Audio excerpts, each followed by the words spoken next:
A mythical creature is a made-up creation that usually has supernatural powers and is far superior than any other animal. The talk of them has been around for thousands of years, appearing in stone paintings right up to current TV programs. Now, although by definition a mythical creature is nothing more than folklore with no proof of its existence, what if there was some truth behind a few of these legends? What if there could be some evidence to prove that they are not so mythical after all, but real-life creatures that may have or still roam the planet? Here are 5 mythical creatures where that could well be the case. As far back as the 12th century, stories of the legendary kraken, the giant squid-like sea creature that terrorizes passing ships, has been passed around by communities and sailors. The legend is thought to have originated in and around the oceans in Norway, Iceland, and even as far as Greenland, and tells the tale of a huge beast that would hunt whales and attack passing vessels with its massive arms, or circle especially large ships until there was enough maelstrom to drag it down into the ocean, taking everyone on board with it. Like all legends, kraken has been exaggerated over the years, and it's thought the first tale of a sighting dates back to the year 1180. At that time, the giant squid, like many sea creatures, would not have been recognised by sailors, leading them to tell stories about a man-eating beast lurking in the depths of the sea. But in reality, the kraken, if the old tales are true, would almost certainly have been some kind of possibly now extinct or undiscovered giant squid. And in 1853, something was found that would fit kraken's description. A giant cephalopod washed up on a Danish beach, the first time such a beast had been seen and studied up close, and it was a close match to the kraken tales that had been told for hundreds of years before. After heavy research, there is still much debate about how many species of giant squid there are and exactly how large they can grow. But can they grow to the size of the legendary kraken as reported by so many sailors? When you think a sea creature like Megalodon or the Nothosaurus have existed, and the fact the largest squid that we have yet to discover was almost 43 feet or 13 meters in length, then many believe a man-eating squid the size of kraken is entirely plausible. But there is more to back this up. In 2011, the fossilized bones of marine lizards were found. They had been arranged in such a way that researchers claimed that only a giant kraken-style octopus or squid could be responsible. Professor Mark McMenamin, an American paleontologist and professor of geology who has been trying to prove the existence of the kraken-sized squids, is convinced the strange arrangement of this Shonisaurus vertebrae, a sea reptile that lived 200 million years ago, was not a natural occurrence. And after examining the remains, he believes a much larger animal attacked it. He discovered sucker marks on the bones and a snapped neck, and the collection of several bones in one place is consistent with the way a modern octopus would attract its prey to a lair before killing and eating it. The only difference is that this octopus or squid would have had to have been up to 30 meters long to have been able to kill and eat the giant marine lizard. Pretty interesting stuff when, like I said, the largest squid we have ever found was 13 meters in length. Kraken represents the legendary squid that the sailors would tell tales of, but it seems that the legend could certainly have some truth behind it, and the ocean could well have been or still is home to the giant kraken squid. Mermaids.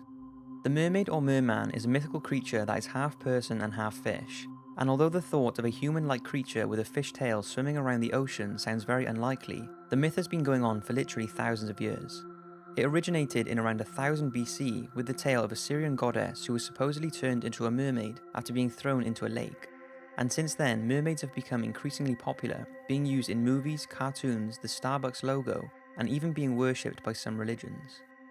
With this, there is no surprise that there have been hundreds of sightings over the years, and although many can be put down to drunken sailors who see human-sized ocean creatures like manatees from a distance and think they are mermaids, there have been a few interesting sightings. Christopher Columbus, the Italian explorer, claimed to have seen mermaids near Haiti in 1493, remarking that in the face they looked like men. Another explorer, Captain John Smith of Pocahontas' fame, is also said to have encountered a mermaid in 1614 while sailing off the coast at Newfoundland. He described the creature as having green hair with big eyes, who he found oddly attractive. That was until he apparently realised she was a fish from the waist down. In 1943, during World War II, several mermaids were apparently spotted by Japanese soldiers on the shores of the Key Islands in Indonesia. The story tells of a Japanese sergeant who went to investigate a dead mermaid and confirmed that it was real. He tried getting scientists to go and study it, but since they did not believe him, nothing more became of it and no mermaid bodies were ever recovered. There is also a story from 1830 that claims a young boy in Scotland spotted a child with a salmon's tail. He was so frightened by it that he threw rocks at the creature and killed it. It's said that villagers buried the creature in a coffin in the local churchyard, but stories like this lose credibility when over the years many hoaxers and showmen have profited from the mermaid legend, asking people to pay to view a real-life mermaid that in reality is just a showwoman dressed up with a fake tail. Even P.T. Barnum, the famous showman, tried cashing in on the public's fascination with mermaids. He displayed what he called Fiji Mermaid and charged people 50 cents to view it. It turned out to be a fake body with the torso, head and limbs of a dead monkey and the bottom half of a fish. In 2012, a TV special called Mermaids: The Body Found presented a fictional documentary-style account of how scientists had found proof of mermaids' existence. The program convinced many viewers that the footage and research they showed was real, and a statement had to be issued by the National Oceanic and Atmospheric Administration denying the existence of mermaids. But just how likely are they to be real? With some of the creatures that exist in the ocean, is a human-looking creature with a fish tail really that far-fetched? What do you think? It seems more people believe in mermaids now than ever before, so do you think they are just made up, or do you think there could be some truth behind them? The Loch Ness Monster. Loch Ness is a vast lake in the Scottish Highlands, so vast in fact that it holds more water than all the lakes and rivers in England and Wales combined. It's also 800 feet deep in some places and has poor underwater visibility due to high levels of peat in the water. An interesting side note is that at the bottom of the loch there are two radioactive layers of sediment, one of these caused by the 1986 Chernobyl nuclear disaster. Anyway, as you will know, the Loch Ness is most famous for the monster that is thought to live there, and alongside Bigfoot, I would say the Loch Ness Monster is one of the most famous unconfirmed creatures out there. The earliest association with the monster in the loch appeared in a manuscript written in the 7th century by Adamnam, in which he tells of a man who was swimming in the lake and was attacked by a water beast. Over the years there have been several other reports of something living in the darkest depths of the water, but it was in 1933 that the monster really caught the imagination of the public. It was when this photograph was taken by Hugh Gray. Then in 1934, London physician Robert Wilson captured the most famous Nessie picture of all time. Despite this photograph being debunked some years later, the fascination of the Loch Ness Monster hasn't stopped, and around 1 million people visit the lake each year in search of it, generating an estimated £25 million for the local economy. So is there a monster lurking in the loch, or is there another explanation for some of the sightings? Could they be other sea creatures that are being mistaken for Nessie? A lake sturgeon does match reports of the Loch Ness Monster, and some say a giant eel could also be responsible. And despite these usually favouring saltwater, 2 7-foot eels were found washed up on Loch Ness Beach. Another theory is that driftwood bobbing to the surface, or illusions caused by the seismic activity underneath the Loch Ness that releases gas bubbles causing a reaction on the water surface, could be mistaken for the monster, but who knows? There is no doubting an animal of Nessie's characteristics could exist. Take the now extinct plesiosaur for instance. So even if the Loch Ness Monster doesn't currently exist, history has shown that it's entirely possible. Dragons. They are commonplace all over the world on flags, signposts, pubs, and are displayed in many different cultures. In Europe, the dragon appears as a fierce-looking creature, often with wings and legs, whereas the East Asian countries see the dragon more as a snake-like creature, colourful and majestic with a strong association to their emperor. The Chinese dragon is in fact the highest-ranking animal in the Chinese hierarchy, and is the only mythical creature to feature in the Chinese calendar.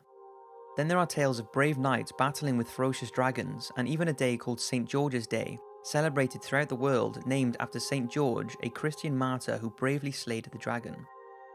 So where did all of this originate from? Did dragons once exist, and how can so many different cultures have myths of the same looking creature? Even the Bible has a reference to a dragon, comparing the devil to one. So if not from a religious standpoint, how can you explain the writer of the Bible's mention of the dragon in a book written thousands of years ago? Creation scientists' belief is that humans would have lived amongst dragons, and our contact with them before their extinction has been passed down over the years. Another theory is that dinosaurs are responsible. Perhaps ancient civilizations stumbled across fossils and bones of a few long-extinct dinosaurs and pieced them together, creating a dragon. It's plausible, especially when you find out that there are 2,000-year-old references to dragon bones in Sichuan, China. Maybe people created the image of a dragon that way, and it stuck. Another theory is that dragons were an early relative to current animals like the dragon snake or flying dragon, but went extinct at the time of the dinosaurs. But there's very little information to back this up, so we may never know if dragons did once exist. But there's no denying they will continue to capture the public's imagination, be it children's films, programs like Game of Thrones, or video games, and I for one would be lying if I didn't want there to be an undiscovered island populated by them. Unlike many mythical creatures, this next one is a fairly modern one. It started in 1995 in Puerto Rico, when 8 perfectly healthy sheep were found dead at a farm. In the months that followed, nearly 1,000 mysterious animal deaths had been reported in the area of Canavanas. They all reported the dead animals had puncture wounds and all the blood had been drained from their bodies. They had no idea what animal was responsible, but since it seemed to favour killing goats, they called it chupacabra, Spanish for goat sucker. Before long, the chupacabra was apparently being spotted and was described as a thick-set creature with long claws, around the size of a small bear, with some saying it had a row of spines from its neck to the end of its tail. For 5 years, there were regular reports of the same unusual attack on animals, but now it was not just in Puerto Rico, but also in Mexico, Chile, Nicaragua, Argentina, and Florida. Many interesting pictures and videos started to surface, but one of the most compelling pieces was by Mrs. Canyon, who lived on a ranch in Texas, that she said was being targeted by the chupacabra, as many of her chickens were being killed and drained entirely of blood. It was in 2007 when she found an unknown creature on the side of the road not far from her ranch. She froze its head for research purposes, and it was thought to have been the first real proof of a chupacabra. Tests were done, and although they were not 100% on what exactly it was, the tests showed that it was likely a coyote and Mexican wolf mix, but Canyon is confident it's a chupacabra and that it's responsible for killing her chickens. It's clear that something has been killing animals and seemingly draining their blood, so what could it be? Some say it was a top-secret US government genetics test gone wrong, producing this out-of-control mutant breed, but scientists studied many dead animal carcasses and were convinced they had been attacked by dogs, coyotes, or raccoons that had been infected with a disease such as mangy that caused hair loss and an unusual appearance. What do you think? Is the chupacabra an undiscovered blood-sucking animal, or is there another explanation for the sightings and attacks? So that's 5 mythical creatures that may have once or still currently exist. Out of the 5, what do you think is the most likely to be real? If none of them, then what mythical creature do you wish was real? Thanks for watching, have an awesome day or night, and I'll see you next week for a super interesting video.